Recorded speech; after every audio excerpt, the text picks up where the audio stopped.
अगर आप CTET, UPTET, Super TET या किसी भी टीचिंग एग्जाम की तैयारी कर रहे हैं, तो आज का ये रिवीजन सेशन आपके लिए बेहद महत्वपूर्ण होने वाला है। आज हम डिस्कस करेंगे चाइल्ड डेवलपमेंट एंड पेडागोजी के टॉप 20 इंपॉर्टेंट एमसीक्यूज जो एग्जाम्स में पूछे जा सकते हैं। स्लाइड्स पर क्वेश्चंस दिखाई देंगे, इसलिए ध्यान से आंसर्स सोचिए और अपना स्कोर काउंट करते चलिए। तो चलिए शुरू करते हैं आज का रैपिड रिवीजन सेशन। बिल्कुल।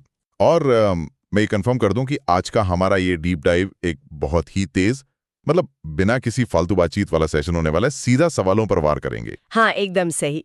तो मैं बता दूं कि मैं एक एक करके कुल 20 स्लाइड्स पढ़ूंगी। ऑप्शंस में नहीं पढ़ूंगी क्योंकि वो आपको अपनी स्क्रीन पर ही दिख रहे हैं। तो आपको बस क्वेश्चन सुनते ही अपने दिमाग में आंसर सोचना है। जी बिल्कुल। तो चलिए फिर बिना देरी के शुरू करते हैं। तो स्लाइड 1, बालक के विकास का सबसे महत्वपूर्ण आधार क्या माना जाता है? सोचिए। इसका सही उत्तर है खेल। बिल्कुल। हाँ, और देखिए, प्लेवे मेथड टीचिंग एग्जाम्स के लिए बहुत इंपॉर्टेंट कॉन्सेप्ट है। इसे जरूर याद रखिए। सही कहा आपने। अब बढ़ते हैं स्लाइड 2 की तरफ। पियाजे के अनुसार संज्ञानात्मक विकास की पहली अवस्था कौन सी है? दिमाग लगाइए। सही उत्तर है संवेदी गामक अवस्था। और मैं बता दूं कि ये क्वेश्चन एग्जाम्स में पूछा जा सकता है, तो इसे अच्छे से नोट कर लें। बिल्कुल।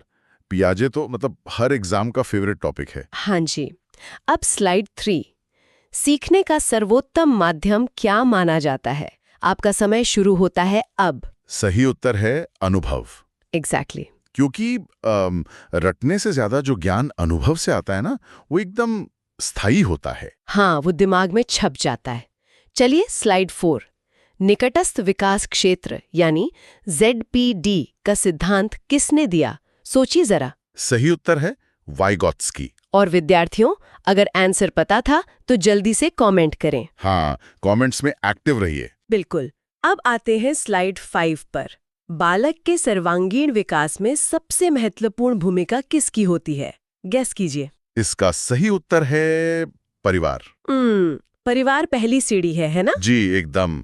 बच्चा सबसे पहले अपने घर से ही तो सीखना शुरू करता है। सही बात है। तो अब चलते हैं हमारे अगले सेगमेंट पर। स्लाइड 6, बुद्धि लब्धि यानी IQ की अवधारणा किससे संबंधित है? सोचिए। सही उत्तर है मानसिक आयु। रिवीजन के लिए ये काफी जरूरी है। मानसिक आयु का कॉन्सेप्ट बहुत बार रिपीट होता है। हाँ, बिने का जो कॉन्सेप्ट है वो बेस है इसका। राइट। अब स्लाइड 7, अधिगम का अर्थ है? सही उत्तर है व्यवहार में स्थायी परिवर्तन। सिर्फ रचना नहीं बल्कि व्यवहार का बदला, वही असली लर्निंग है। बिल्कुल। अब स्लाइड 8 पर नजर डालते हैं।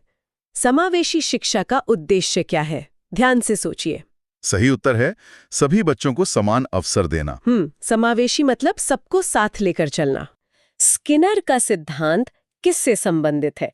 जल्दी से सोचिए। सही उत्तर है क्रियात्मक अनुबंधन। एग्जैक्टली। तो विद्यार्थियों, अब तक आपका स्कोर कितना हुआ? काउंट कर रहे हैं ना? हाँ, अपना स्कोर ट्रैक करना बहुत जरूरी है इस रिवीजन में। बिल्कुल। चलिए स्लाइड 10, बालक सबसे अधिक किस अवस्था में अनुकरण करता है? गेस कीजिए। सही उत्तर है शैशवावस्था।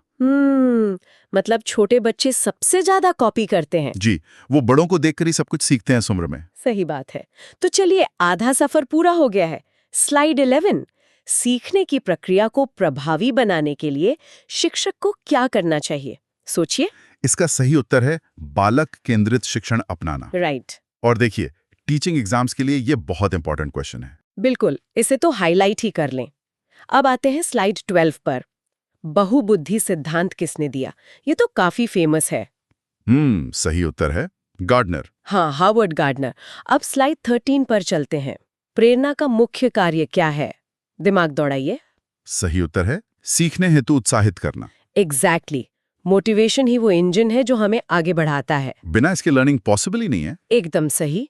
अब स्लाइड 14, निम्न में से कौन सा आंतरिक प्रेरणा का उदाहरण है? ऑप्शंस देखिए और सोचिए। सही उत्तर है ज्ञान प्राप्ति हेतु पढ़ना। इसे ऐसे समझिए कि जैसे जब हमें भूख लगती है तो हम खुद खाना खाते हैं ना, कोई हमें फोर्स नहीं करता। वैसे ही ज्ञान की भूख जो है वो आंतरिक प्रेरणा है। इसे जरूर याद रखिए। अरे वाह, बहुत ही बेहतरीन एनालॉजी दी है आपने। शुक्रिया। तो अब स्लाइड 15 देखते हैं।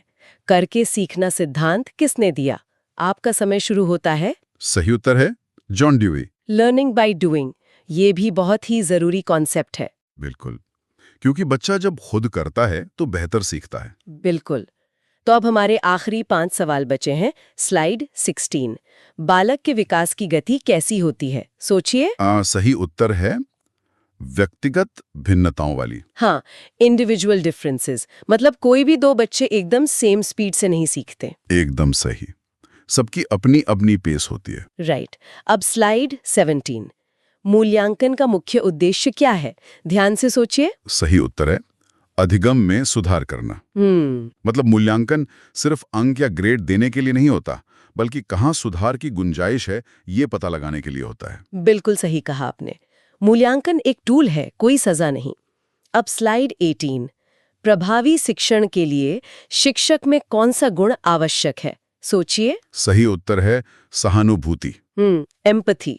और मैं बता दूं कि ये क्वेश्चन एग्जाम्स में बार-बार पूछा जाता है। हाँ, एक टीचर को बच्चों की भावनाएं समझनी ही चाहिए। राइट। अब सेकंड लास्ट क्वेश्चन, स्लाइड 19। कक्षा में अनुशासन बनाए रखने का सर्वोत्तम तरीका क्या है? सोचिए। सही उत्तर है रुचिकर शिक्षण। मतलब डंडे का डर नहीं, बल्कि क्लास को इतना इंटरेस्टिंग बनाओ कि बच्चे बोर ही ना हो। बिल्कुल, बोरियत ही अनुशासनहीनता की जड़ है। सही बात है। और अब आज का आखिरी सवाल, स्लाइड 20। निम्न में से कौन सा बाल केंद्रित शिक्षा का सिद्धांत है? सोचिए। इसका सही उत्तर है बालक की सक्रिय भागीदारी। Active participation. जी। और अगर मैं इस पूरे 20 सवालों के रिवीजन का सार 1-2 लाइन में बताऊं तो पूरी की पूरी जो आज की शिक्षा प्रणाली है ना, वो सिर्फ बच्चे के इर्द गिर्द घूमती है। बिल्कुल सही बात है, पूरी धुरी बच्चा ही है। एकदम। तो विद्यार्थियों, ये थे सीटेट, यूपीटेट और सुपरटेट के लिए चाइल्ड डेवलपमेंट एंड पेडागोजी के टॉप 20 इंपॉर्टेंट MCQs। कमेंट करके जरूर बताइए आपका स्कोर कितना रहा। अगर आपको ये रिवीजन सेशन हेल्पफुल लगा हो तो वीडियो को लाइक करें, शेयर करें और चैनल को सब्सक्राइब जरूर करें। ऐसे ही और इम्पोर्टेंट रिवीजन सेशंस के लिए जुड़े रहिए। धन्यवाद। और हाँ, जाते जाते बस एक विचार आपके लिए छोड़ना चाहूंगा। जब आप भविष्य में एक शिक्षक के रूप में कक्षा में जाएंगे तो सोचिएगा कि इन 20 सिद्धांतों में से कौन सा सिद्धांत आपके पढ़ाने के तरीके को सबसे ज्यादा प्रभावित करेगा। एक आदर्श शिक्षक केवल परीक्षा पास नहीं करता, बल्कि इन सिद्धांतों को जीता है